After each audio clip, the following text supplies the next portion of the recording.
I found out my wife had already left me while still living in the same house. And the worst part, I was the last one to realize it. If you had looked at us from the outside, you wouldn't have seen anything wrong. That's the part that still bothers me. Because nothing was broken in an obvious way. No screaming, no doors slamming, no long silences that felt heavy. We looked normal. I was 40, married for 12 years, 2 kids. Noah, 9, and Lily, 6. We lived in a quiet neighborhood outside Phoenix. Dry heat, wide streets, houses that all looked slightly too similar. The kind of place where people wave and they drive past, but nobody really knows what's happening inside. My wife, Megan, worked part-time at a real estate office, mostly flexible hours.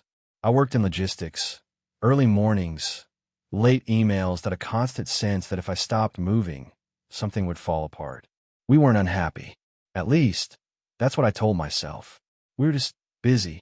That's the word I use for everything. Busy. Megan used to be loud. Not in a bad way. Just alive. She talked with her hands, laughed easily, had opinions about everything, from what we should eat for dinner to whether our neighbors parked too close to the curb. She filled space. And I used to like that. Because I didn't have to. I've never been the talkative one. I listen, I respond, I keep things steady. That's how I saw my role. But somewhere along the way, her volume changed. Not all at once. Just gradually. She stopped telling long stories, stopped sharing random thoughts, stopped pulling me into conversations that didn't have a clear purpose. And I didn't notice. Not really. Because from my perspective, nothing had gone wrong. The house was still running. The kids were fine. Dinner still happened. Bills got paid.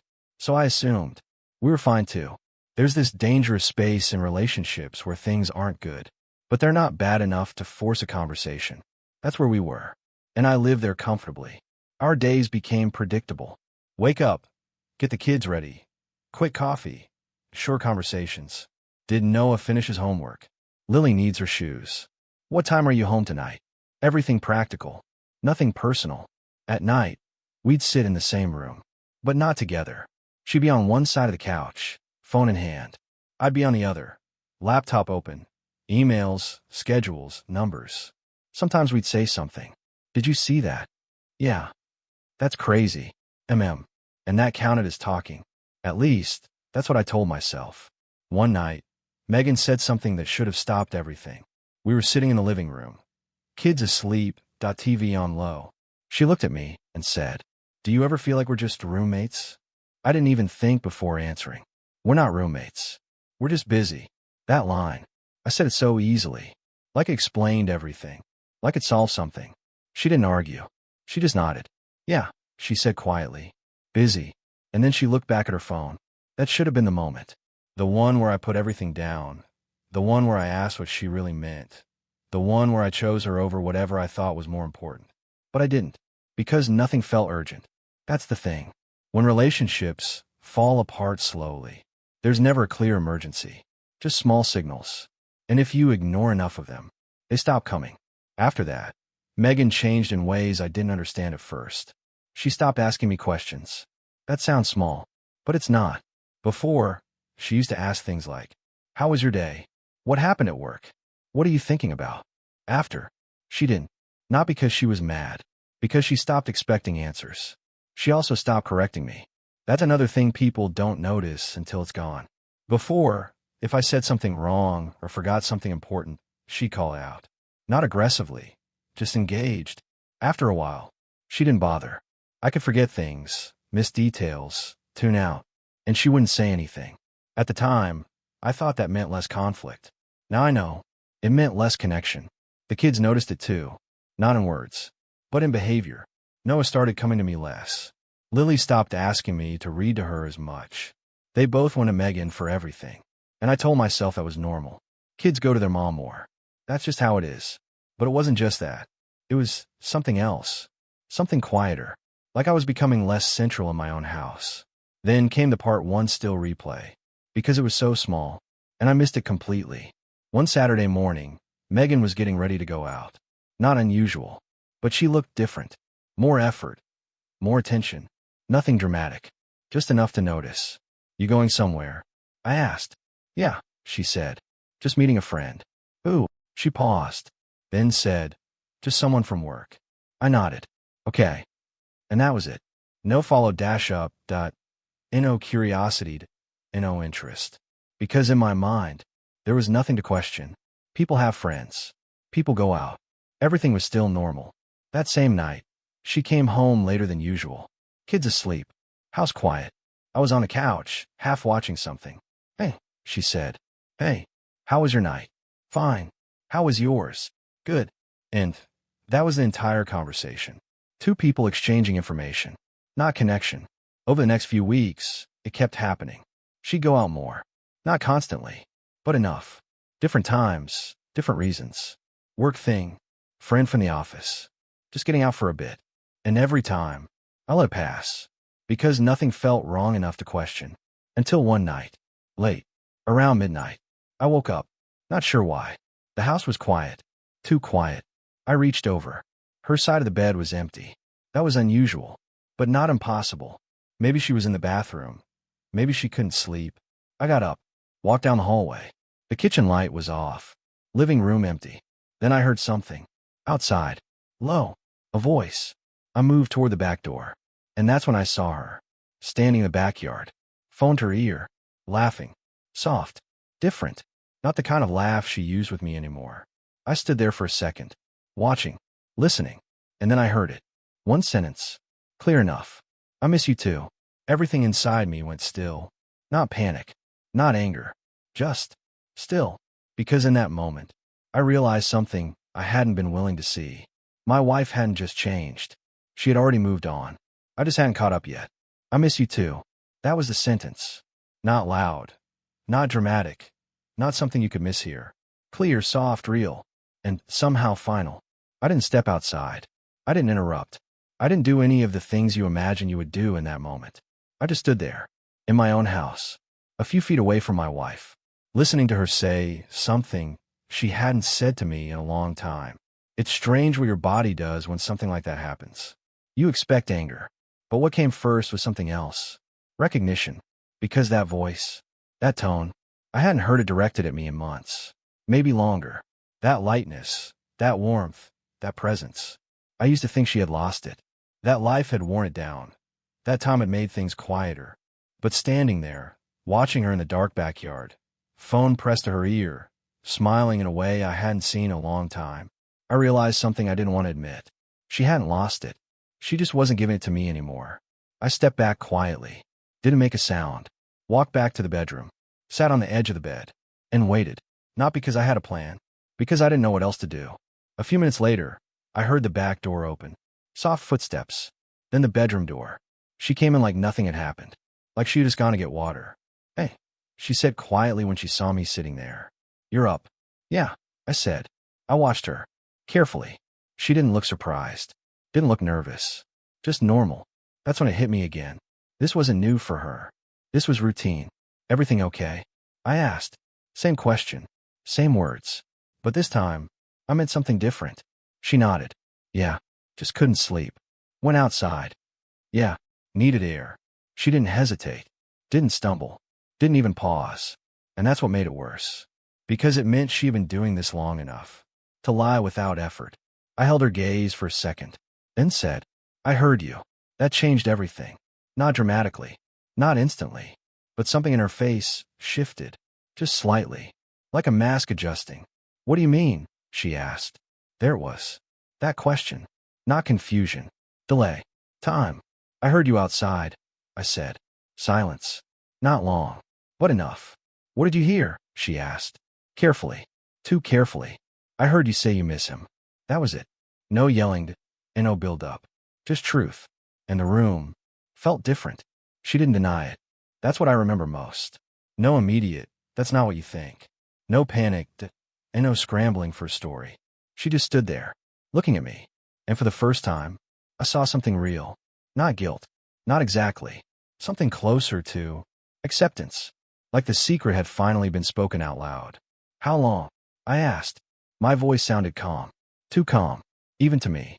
She looked down for a second. Then back up. A while. A while. I repeated.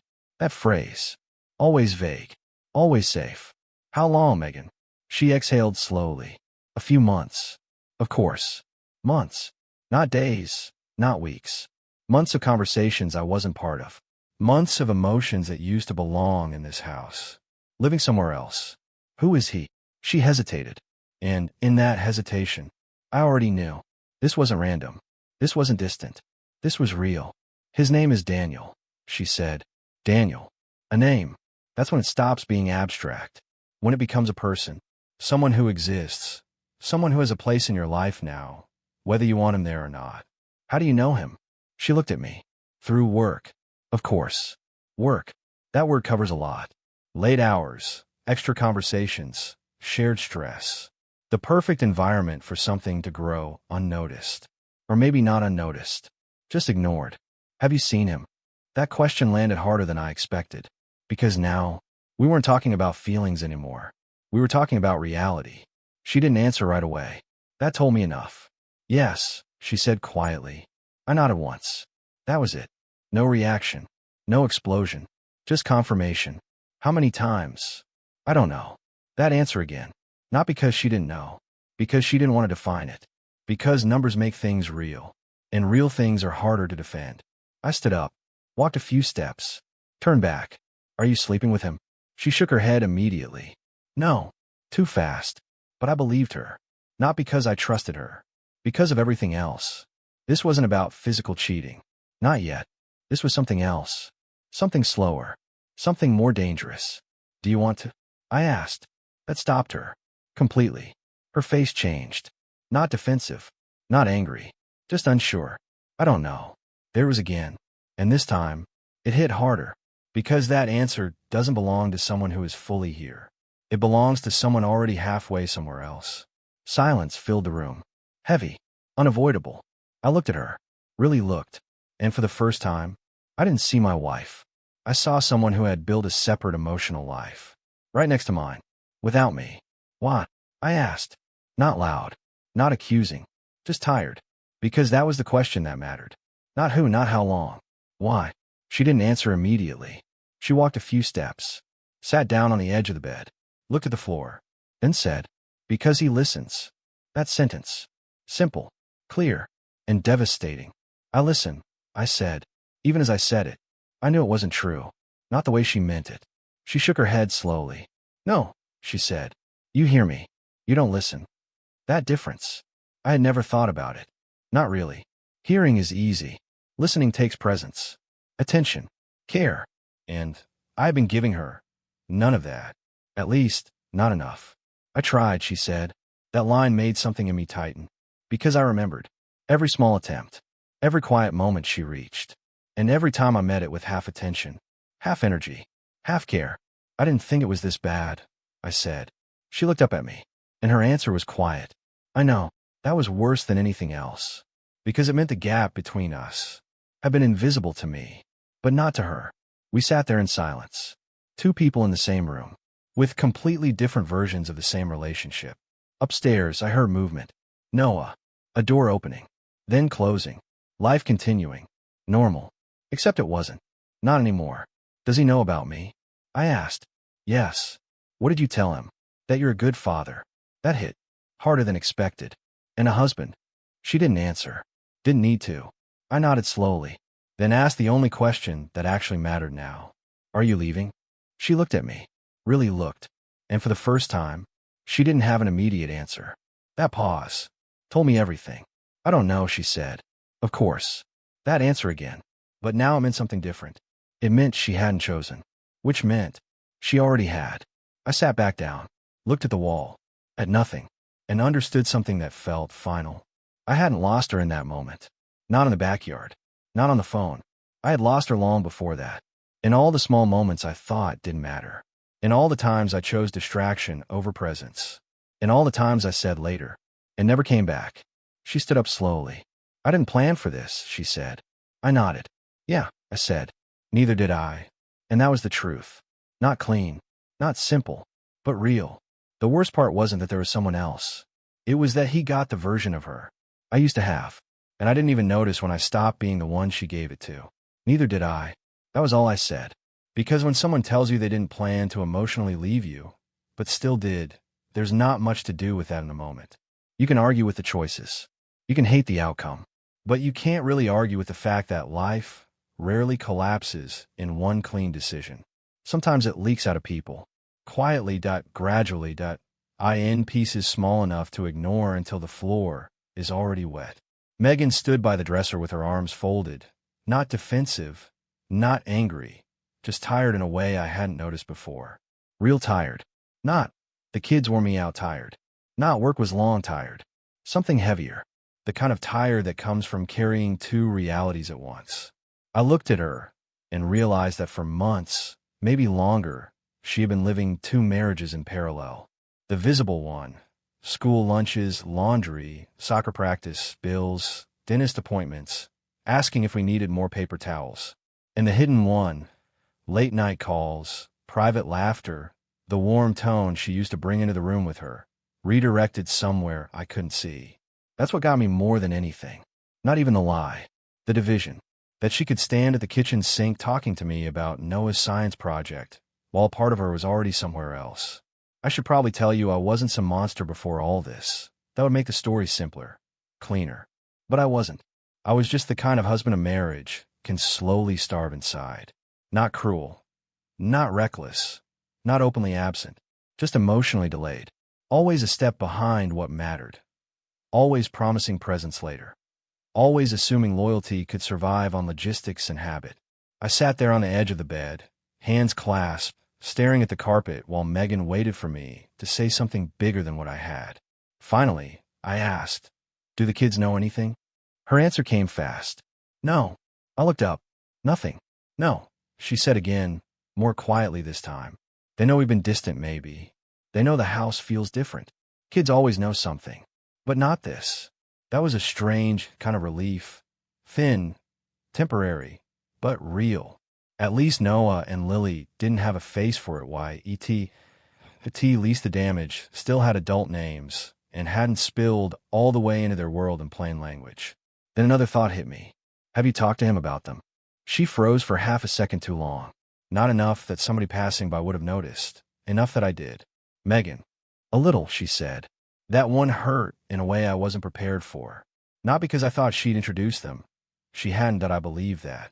But because somewhere out there was a man who knew my kids' names, who maybe knew Noah liked dinosaurs when he was younger and baseball now, who maybe knew Lily still climbed into our bed when she had bad dreams, who maybe knew pieces of my house because my wife had handed them over in conversation like they were hers alone to give. It made me feel invaded in a way I can't explain cleanly. "Why would you do that?" I asked. She looked down.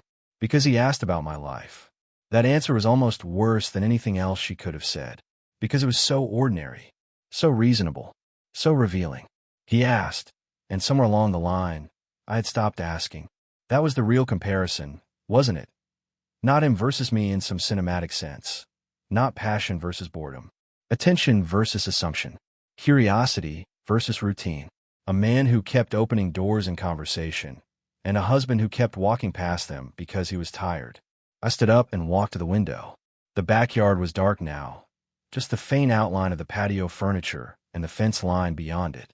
The same yard where birthday candles had been blown out, where Noah had learned to throw a football, where Lily once cried for 20 minutes because she thought a moth was trapped and needed help. Normal life leaves stains on a place. That's what makes betrayal inside a family home feel so wrong. That IT doesn't enter an empty room, that IT enters rooms already full of history. Behind me, Megan said, "I know what you think of me right now." I kept looking out the window. "Do you?" "Yes." I turned then. "No," I said. "I don't think you do." Because the truth was, I didn't even fully know what I thought of her. I was angry, of course I was.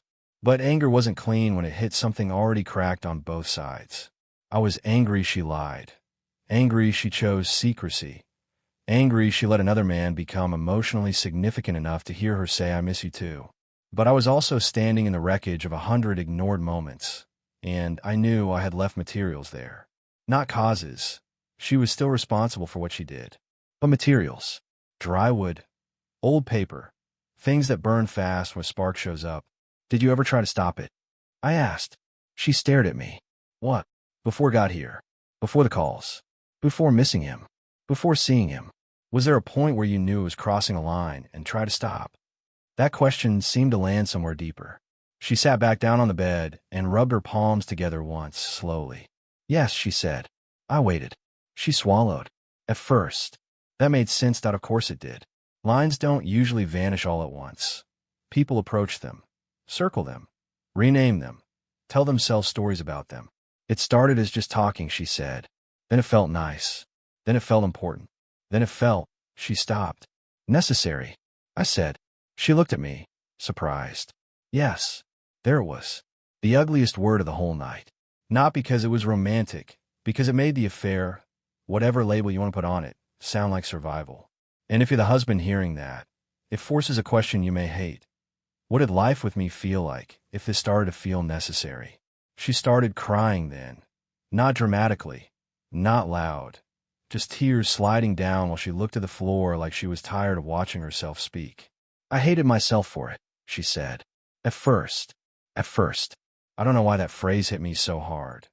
Maybe because it implied there had been a middle that a stage where guilt faded enough for it to continue. And later, I asked. She wiped at her face.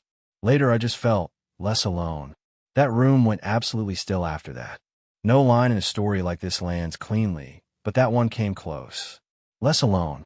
Not more in love. Not swept away. Not rescued. Less alone. That's what destroyed me, honestly, because it was such a small, human explanation for such a devastating thing.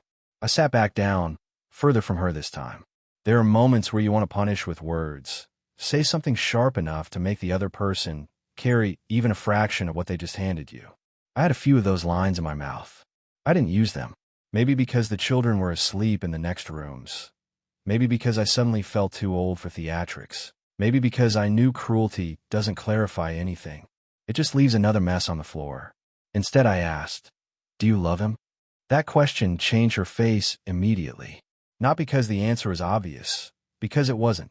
Because some questions are too blunt for the shape of the truth. She took a long time before answering. "I don't know what I feel," she said finally. I almost smiled at that, but there was nothing warm in it. "You keep saying that." "Because it's true." "No," I said. "Because it lets you stay in the middle." That landed. I could see it in the way she drew back slightly. And it was true. I don't know. Had become her shelter at a place where she didn't have to fully betray me, fully choose him, or fully face herself. She pressed her lips together and looked toward the door. "I'm trying not to say something I can't take back." That sentence sat between us for a few seconds. Then I said the thing I had been circling around all night. "You already did." She shut her eyes. Because she knew I wasn't talking about a sentence. I was talking about the calls, the emotional exit, the rearranging of her heart, while I still thought we were just going through a busy season. We heard movement in the hallway then. Small footsteps. Both of us turned immediately. Lily appeared in the doorway in dinosaur pajamas, hair tangled, one arm holding her blanket by the corner. For half a second, nobody moved. Then she looked at Megan and said, "Mommy." There's something brutal about a child's voice entering adult damage that it instantly makes everything indecent. Megan stood up so fast it startled Lily. "Hey, baby," she said, wiping her face quickly. "Why are you awake?" Lily looked from her to me. "I had a bad dream." Then she noticed the air in the room. Kids always do. Not details, just temperature. "Are you guys mad?" she asked. That question went straight through me. Megan knelt and opened her arms, and Lily walked into them without hesitation. That small instinct, who she went to, who felt safer in the moment, shouldn't have hurt, but it did. "No, sweetheart," Megan said. "We're just talking." Lily pulled back enough to look at her. "You were crying." Megan's face cracked a little. I stood up and crossed the room, not too close, just enough that Lily could see both of us near her. "Sometimes grown-ups have hard talks," I said. She stared at me with the serious face children get when they're trying to understand something bigger than they can name. "Are we okay?" she asked. There was again that question. Different child, same wound. Not "are you okay?" Not "what happened?" Are we okay? Family is the unit kids feel first, the emotional weather system they live inside. They don't need facts to detect pressure. Megan looked at me. I looked at her. And in that second I realized something I hadn't wanted to admit all night. The discovery wasn't hearing my wife say she missed another man. The twist wasn't even that she'd emotionally left before physically leaving. The worst part was that our children were already breathing the fallout of something we hadn't had the courage to confront in time. Megan kissed Lily's head. "Yes," she said softly. "We love you. We're okay." It wasn't a lie exactly. Not yet. But it wasn't the whole truth either. Lily seemed to accept it. Kids want stability so badly they'll take partial truth if it sounds steady enough. Megan walked her back to her room. I stood there alone in the bedroom, listening to the low murmur of her voice down the hall. That same warm maternal voice that had anchored this house for years. When she came back a few minutes later, she looked older, or maybe just more honest. We didn't pick up the conversation right away. The pause after a child leaves the room is different. You can't go back to adult selfishness at the same volume that you've been reminded what's at stake. Finally, I asked, "Does he think you're leaving me?" She didn't speak. That was enough. I nodded slowly. "So you've talked about that?" "Yes," she said after a moment. "Not like planning. But yes. Planning. Another dangerous word. As if the existence of a calendar would have been the thing that made it real." I sat back down again and rubbed my hands over my face. This is the part in stories where people want a grand conclusion, that a declaration, a slam door, that a suitcase, that a clean dividing line between before and after. But real life usually gives you something much uglier. Ongoingness. The kids still need breakfast. The dog still needs to go out. School still starts at 8. The mortgage auto pays whether your heart is in the house or not. "What happens now?" I asked. Megan sat across from me, not too close. "I don't know." I almost laughed, but I was too tired. "Then let me ask it differently. Are you willing to end it with him?" That was the first question of the night that came with an edge sharp enough to matter. She looked stunned for a moment, then scared. Not me dotted the answer. She started and stopped, and that was when I understood everything. More than the calls, more than the lies, more than the backyard confession. She hadn't just wandered emotionally. She had reached a point where letting go of him felt like losing something real. And maybe that's the true point of no return in a marriage. Not when someone else appears, but when your spouse can no longer immediately choose the boundary that should have protected the family. She saw me understand it too. "I'm not saying no," she said quickly. But quick was too late. "Then you're not saying yes." Silence. And silence is an answer when the question is simple enough. I stood up. Not to leave, that I didn't even know where I'd go.